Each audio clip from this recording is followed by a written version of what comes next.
Hi, I'm Chris at Highline Handmade Guitars, and in this video I'd like to show you a technique that I've been working on for doing inlay into wood. Typically when you think of inlay, you think of marquetry with wood or inlay using materials such as shell materials like mother of pearl.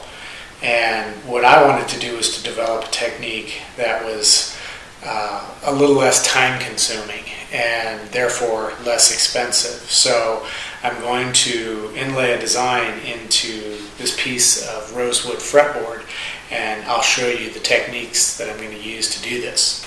This is the design that I'm going to be inlaying into the fretboard.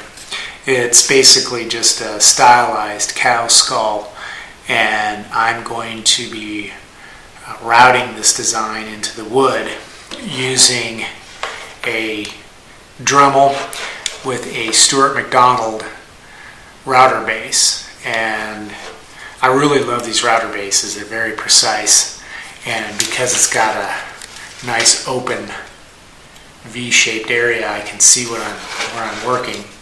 Also going to have a little bit of light there on the subject so I can see what I'm doing. And then I'll be using a couple of different router bits. The one that's in here right now is a large spiral bit, and I'll use that to cut out most of the design. And then to get to the finer details, I'll be using a much smaller, finer tip bit.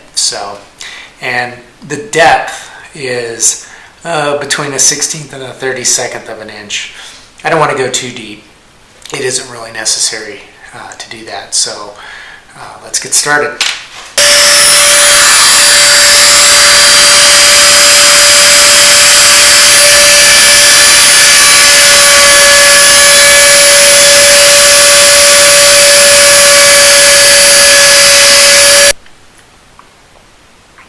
The design has been routed into the fretboard, everything's been cleaned up, and now I'm ready to start the next step, which is to fill in the design. The product that I'm going to use to fill in the design is Timbermate wood filler, and this is a great product typically used for filling grain, but it also works really well to fill in a design that's been routed like this.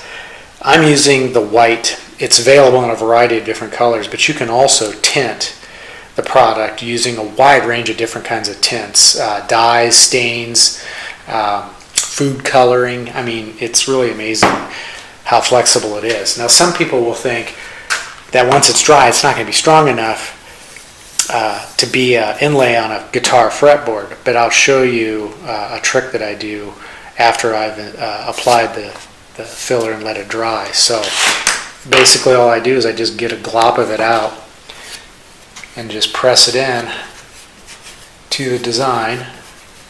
You got to press it pretty firmly because you want to get every single nook and cranny, get it completely filled in.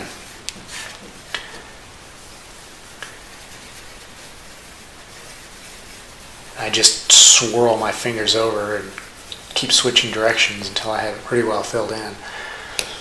Apply a little bit more, and then I'll use a credit card or a scraper to fill in so that it's level with the fretboard. It's likely you'll have to use a couple of applications. This stuff dries pretty quick. You'll be able to apply it on like that, and then let it dry, then come back and apply more if necessary.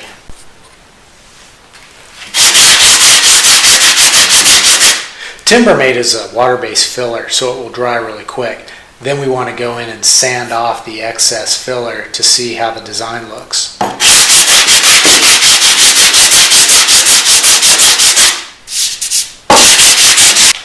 After sanding away the excess, I came across a couple of little chips, which I could probably just leave, but I'm going to go ahead and touch them up with a little bit more filler. Fill them in nicely, and then we'll resand it once it's dry. and then we'll be ready for the next step. Now we're ready for the next step, and that is to harden the inlay.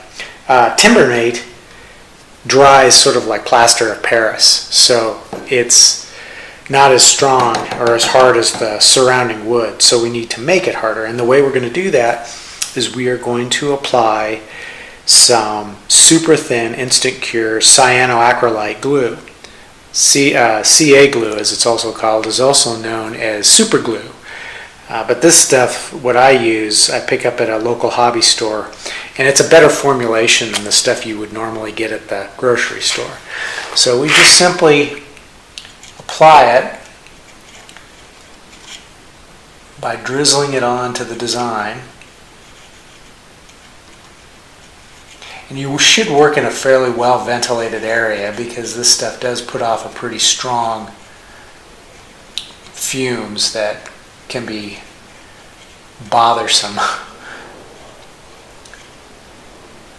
Because it's a super thin mixture, it will soak into the filler, and when it dries, the filler will dry rock hard.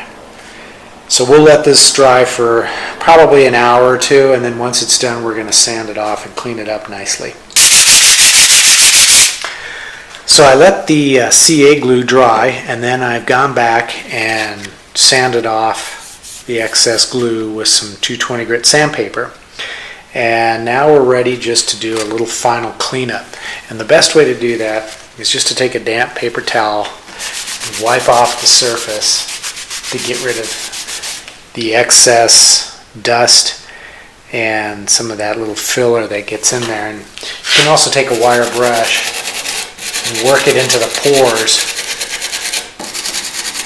but be very careful not to work too much over the actual design. Just kind of work around it.